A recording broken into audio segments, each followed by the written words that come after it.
Hello,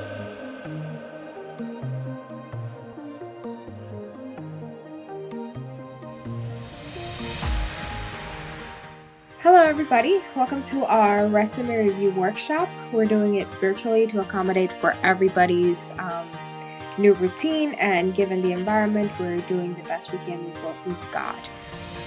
This is Jalorty speaking. I am the lead peer career advisor here at the Career Advancement Center, and with me, I have the pleasure of having Alejandro, and I'll let him tell you a bit about himself. Hi, this is Alejandro Echeverri, and I work as a graduate assistant with the CAC, also helping undergrad students work on their resumes and basically things related with career counseling from a different perspective, maybe. Awesome. So we'll go ahead and jump right in. Great. So up on the screen, we have the Robinson resume format. This format has been proven to be most effective in the way that the information is presented to allow for it to be quickly accessible and easier as well for recruiters to read. So we'll go ahead and get started with the first part, which is your name and your contact information. Why is this important? Because if this recruiter, if this employer is interested in you as a candidate and they can't really reach out to you, then it would be a shame. You would miss out on that opportunity. So you want to make sure and triple check that all your information there is accurate and correct. At Robinson, we have stepped away from putting your personal address simply because whoever that will be accessing your resume doesn't really need to know that information just yet. I love to say this. They're not going to be mailing you any checks just yet, so they don't really need to know that, right? Then we'll go ahead and talk about the phone number. Now, on the phone number, we like to tell students and recommend and encourage students to set up their voicemail. And this is for two reasons. One, because if the employer does call or if someone interested tries to reach out to you and they can't really, and you can't answer the phone, then at least they know they reached out to the correct person by listening to your name. And second, it serves as a first impression that you have complete control of. How many times are you presented with the opportunity of having complete control or a pre-recording of a first impression you can make on someone? Not many. So take hold of this advantage. You can practice how your voice sounds. You can practice your articulation. So it's a really, really good tool to just set the stage for an introduction. Now, the third element of this contact info section would be your email. We strongly suggest students to stay away from putting their student email simply because after a certain period of time post graduation, you won't be able to access that anymore. So if you want to go back and look at your contacts, you will be locked out of that. So we strongly encourage students to use their personal email account. Now, if you do not have a personal email account, or if the name is something like Cute Girl 123, you might want to go ahead and change that. But whichever email account that you check the most will do. And the final component of this contact info section will be your LinkedIn account. Now, we love telling students to include this because it gives the recruiter one more peek at you and who you are as an individual, right? Because they don't only want to know what you can do or what skills you have. They also want to know who you are as a person. Would you fit with their company culture? So this is a great angle and perspective that recruiters like to see. So make sure that if you don't have a LinkedIn account, you go ahead and set that up. And if you do have a LinkedIn account, that you make sure that you update it with all your latest achievements, your involvement in campus, if you've had a competition, anything like that. Make sure that it's well-rounded and it's a wholesome thing that people can look at. Now, moving on to the objective, and Alejandro, I want to make it clear if you want to jump in and I don't know, give your take on anything, you're more than welcome to do so. Yeah, absolutely. Awesome. So moving on with the objective. Objectives are subjective. That means that some people like them, some people don't. We can't really do much about them. But a good rule of thumb, if you do prefer to have an objective, is for it to be direct, concise, and precise. Objectives are to let the employer know what you're looking for, whether that is a full time position, part time, co op, internship, whatever it is. This is where you would let the interview into the employer know. And then you would also go on and say in which department you would like to work or in which position. And if you have a specific area within that department that you'd like to work on, this is a good place to say that as well. Again, so Franklin is very direct. He doesn't use any pronouns, which is a good point to make. So he starts out with seeking an internship in the accounting department with an emphasis in taxation. So it's very clear, it's very short, and it's very sweet. Now, this is different than a professional summary. A professional summary is usually reserved for those well seasoned professionals with probably 10 years of experience, and this would serve as an overarching summary going on about what they've done, how their experience might apply. That is different. That is very, very different. And for college students, we don't really advise that simply because it is meant for well-seasoned professionals and it will come in later in your career. For now, if you do have the space and if you want to include an objective, these are the guidelines.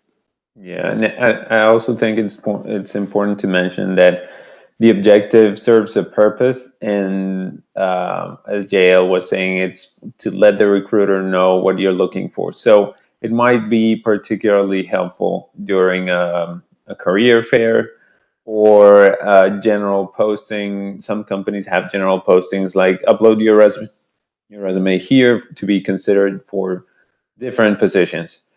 In that case, the objective might be very, very well received. But if you're applying for a specific position, be sure that if you have an objective, it should point towards getting that position, not a general objective saying seeking an internship in finance or marketing, because there are some students that have two majors and that's too broad.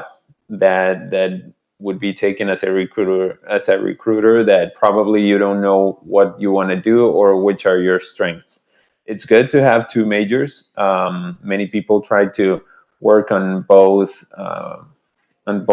majors or relate them somehow. But being too wide of an objective is also non-beneficial. So if you have two majors, you might want to think having two separate resumes with two different objectives. So think about that. Think from the perspective of the recruiter and what does it mean for them if you have an objective or not. Because if you're applying for a specific position, you might want to not have an objective. Awesome. Thank you for pointing that out. I think as a recurring theme that we will see throughout this review is that resumes change, and they are supposed to change because they will change according to you as your person, as you grow, as your interests change. It is meant to change. Therefore, it's not strange to have several resumes or even change your resume every time you're going to apply to a new position to tailor it to that. So keep that in mind as you write your own resume, right? So moving on to education. Um, do not forget to list your university and your college. So if you're a part of the business school, make sure to write to type down the whole name of the university or of the college. That shows respect. And another reason is because your college might be more easily recognizable. For example, Robinson ranks higher um, than even other colleges within Georgia State, and it is nationally ranked as well. So it's great to put that there. Now moving down on to bachelor's. Make sure that you do not use any abbreviations like a BBA or a BA or a BS. Make sure that you type everything out, and you make sure you include your major in there. Now, for the date, do not put your starting date. Only put your expected graduation date.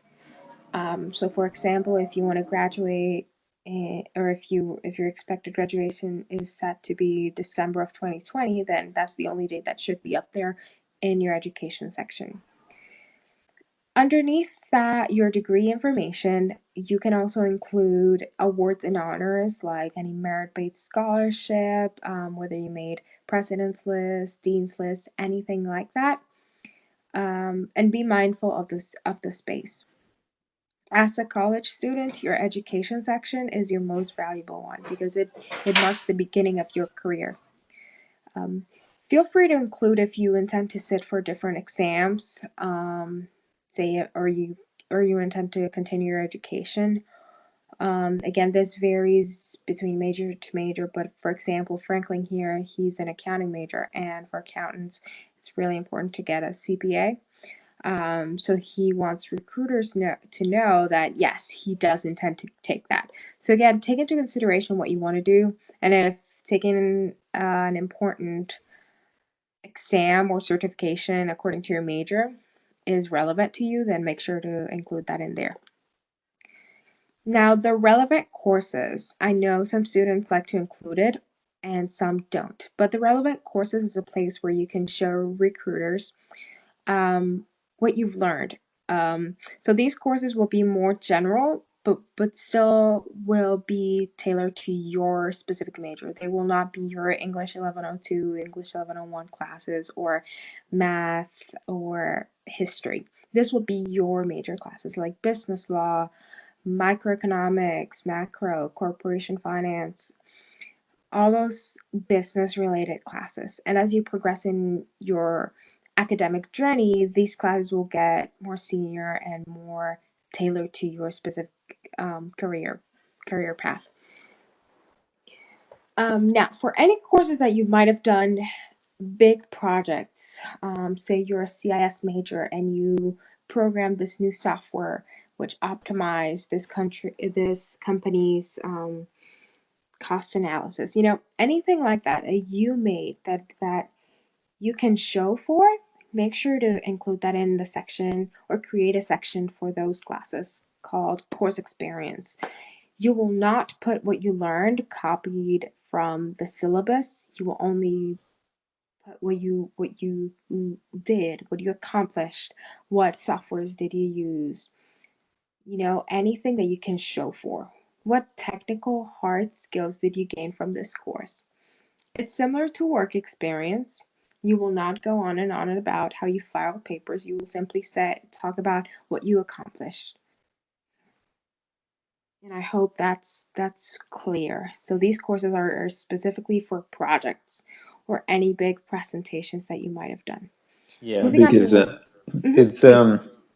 it's important to always think about it from the recruiter or from the company's point of view, what they are looking for and what you can do for a company, the company that is going to hire you.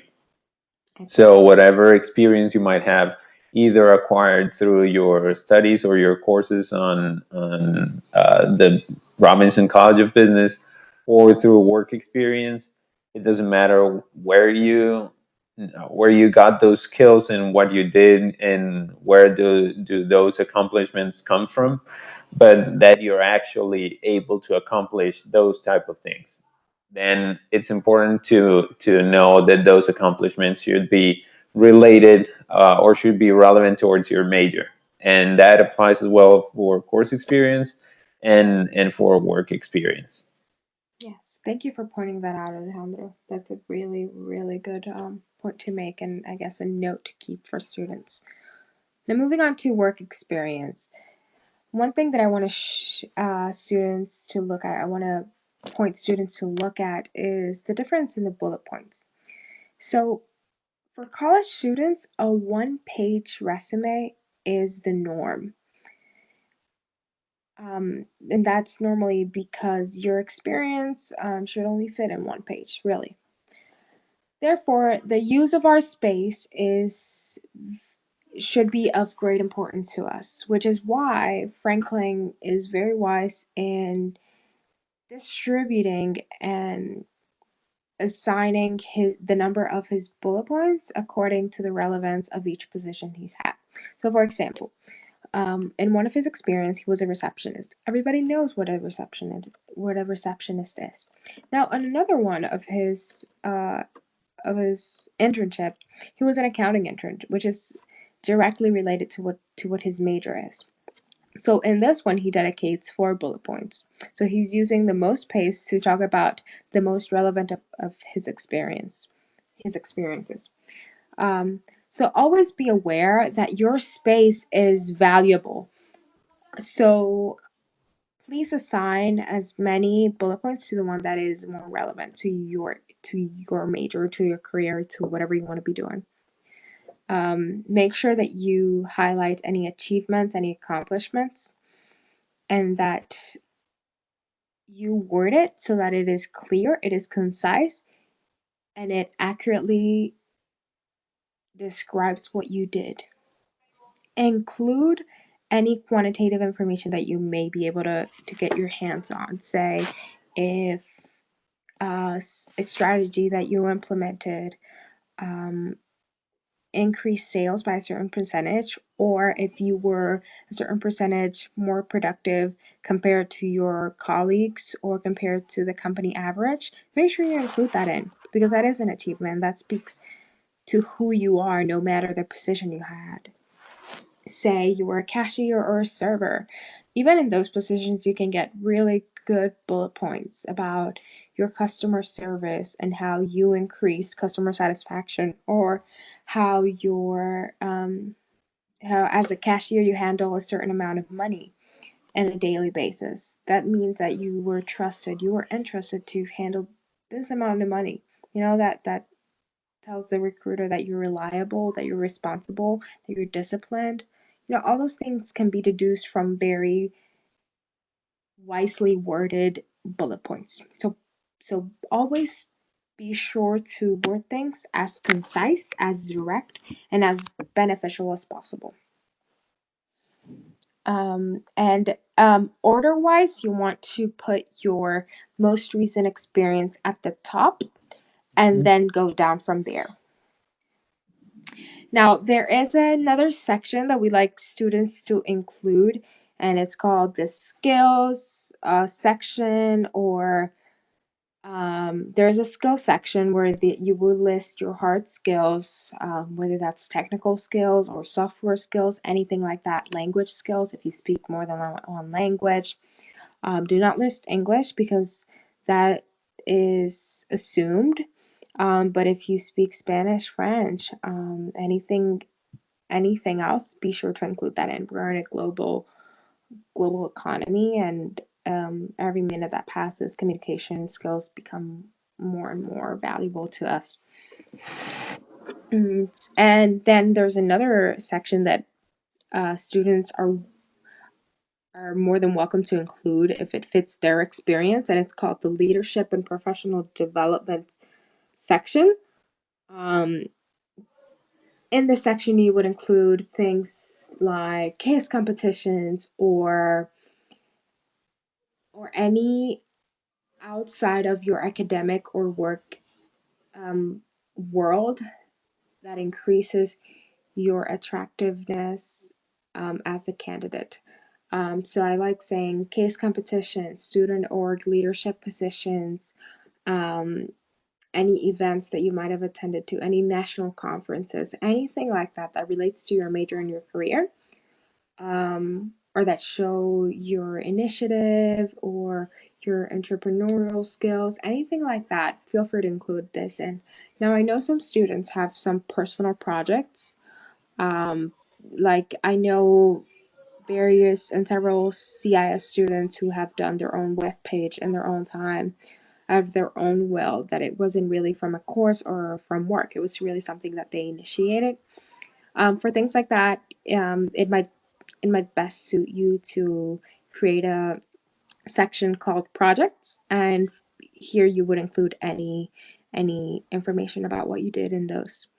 But again, I mention all these sections simply because it will depend on your specific circumstance. It will depend on your experience of what you've done and what your interests are.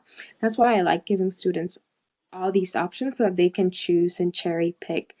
Um, there are there are some standard ones that are expected to always be on a resume, like your education, and your experience in general. Those are always expected to be there, but don't feel boxed in pertaining to options.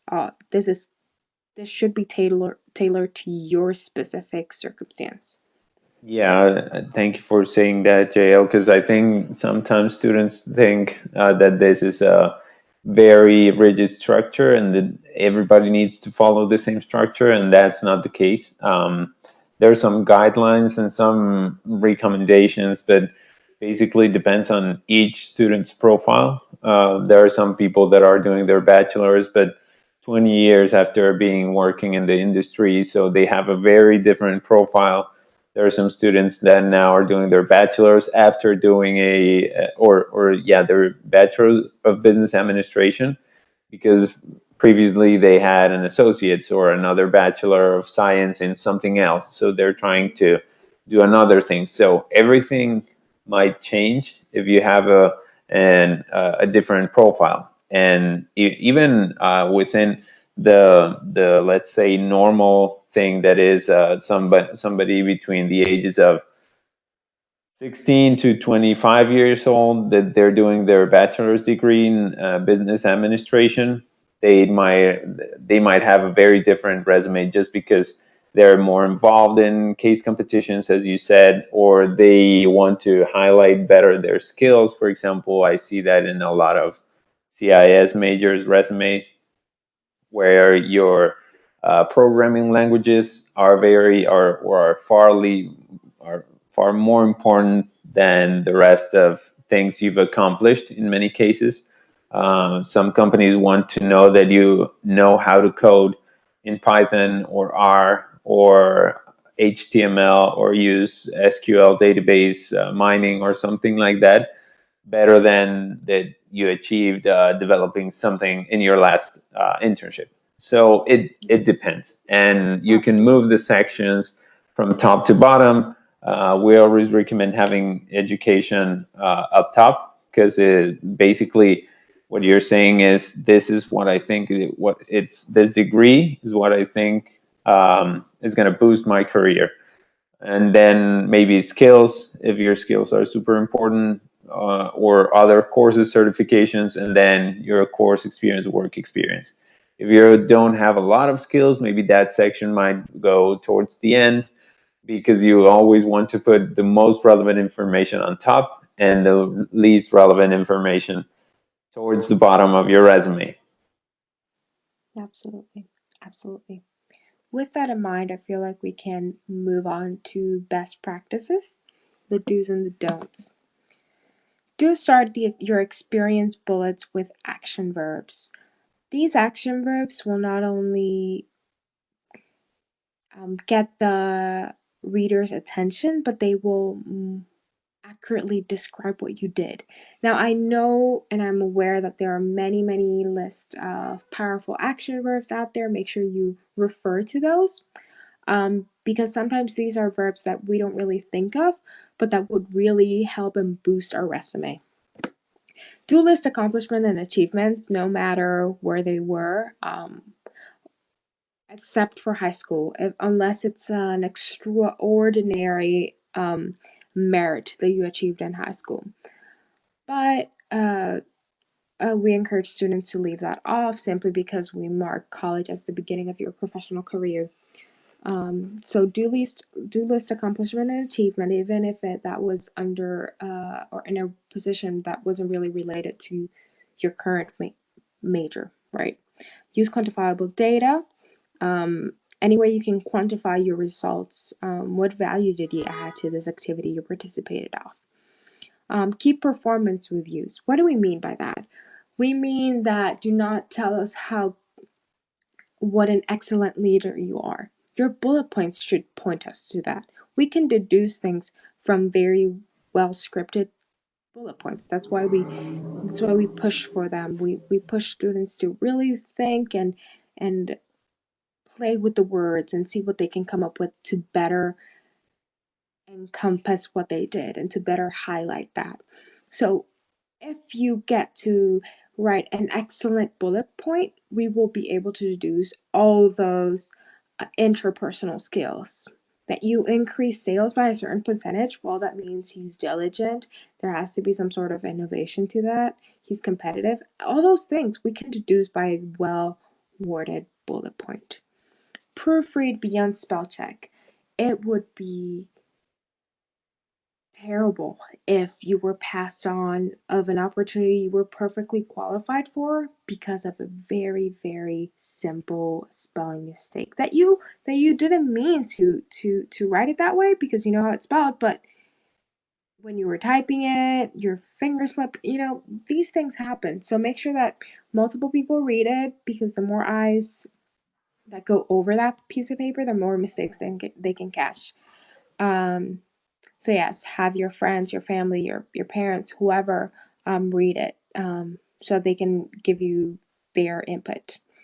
Print on resume paper. This is for in-person activities, like career fairs, anything like that. But since we're most of the time we're submitting our resume online, just make sure that your content is strong. And again, revise your resume for each position. Make sure you read the description of the position, what your tasks will look like or what your responsibilities are in with that position. That way you can try and mirror that and say, "Oh, but I did something similar," and highlight that on your resume. It really does help. Now, for don'ts, do not use pronouns. If you do choose to include your relevant courses, do not list course numbers. Nobody knows what BUSA 3950 is. And if you've got a really, really long and tedious name for a class, like I know at least for Georgia State, we have Robinson, we have a requirement, and the class is Legal and Ethical Environment of Business. But when you take that class, you know that they're basically talking about business law, right? So feel free to change those classes that are super duper long. And if you can simplify it while still accurately describing your class, do that. Do not use colors other than red, or I apologize, than black. Do not use colors other than black. Um, this is simply because it helps read it. If you've got a lot of colors going on, it may take away attention from what's really worth it or what's really going to get you the position, which is the content, right? The words that you put in there. You do not want recruiters to be looking at a very nice design or at or any different fonts, any crazy fonts like that. You just want all the attention on the content. um, for physical appearances, do not fold and do not include references available upon request. If they do want references, they will most likely ask you for them, or they'll have a portal in which you can input their information and they can reach out to your recommenders. Now, moving on onto the skills section. Your skills will depend on what your major is. Again, CIS, any languages, any programming languages that you know, finance, if you've got a, a certification, say like the Bloomberg market concepts, make sure you include that here. For my accountants, if you know how to do pivot table, VLOOKUPs, all that fun stuff in Excel, make sure that the recruiter knows that. Again, languages and technology. And this is only for the hard skills. Do not include personal personal or interpersonal skills like good communication, a great leader, a team, a great at teamwork. Anything like that can be deduced by your bullet points. So These are the best practices for resume writing. Um, Make sure to keep in mind that this is meant to change. It might seem overwhelming at first, but just try every little day and never cease to change it. No matter how comfortable you feel or how confident you feel about your resume, it can always be improved. Feel free to reach out to your academic advisors, Aaliyah and Lakeisha. And yes, stay connected with Robinson College of Business through their webpage, through their social, and feel free to email us any questions. Thank you for tuning in, and we hope you remain safe.